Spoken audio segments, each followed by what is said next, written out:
সবার প্রথমে আপনাদের সবাইকে এখন এই ভিডিওটিতে একটি লাইক করে দিতে হবে এবং নিচে থাকা লাল কালারের সাবস্ক্রাইব বাটন থেকে সবাইকে সাবস্ক্রাইব করে সাদা করতে হবে এবং পাশে থাকা বেল আইকন থেকে অল সিলেক্ট করে দিতে হবে। তো বন্ধুরা ভিডিওটি মনোযোগ দিয়ে কোনোরকম টানাটানি না করে শুরু থেকে শেষ পর্যন্ত মনোযোগ সহকারে ভিডিওটি সম্পূর্ণ দেখুন।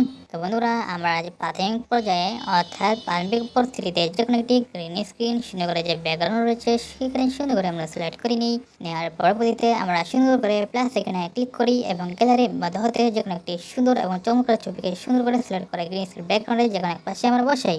বসানোর পরবর্তীতে সেই ছবিটিকে আমরা আরও সুন্দর এবং চমৎকার করে তোলার উদ্দেশ্যে বিভিন্ন রকম টুলস রয়েছে, বিভিন্ন রকম ফাংশনগুলো রয়েছে, সেগুলোর মাধ্যমে সঠিক উপায়ে সঠিক পদ্ধতিগুলো ও নিয়মাবলীগুলো অবলম্বন অনুকরণ করার মাধ্যমে ছবিটিকে সুন্দর এবং অসাধারণভাবে গড়ে তুলে নিই। এবং পরবর্তীতে আমরা প্রথম ছবিটির অপর পাশে একরকম আরেকটি ছবি বসানোর পর সেই ছবিটিকে সুন্দর করে কাস্টমাইজ এবং অপটিমাইজগুলো করে গ্যালারিতে সুন্দর করে ছবিগুলোকে আমরা করে নিই। সেম তাই গেলে আমাদের চমৎকার অসাধারণ গ্রিন স্ক্রিন এডিটিং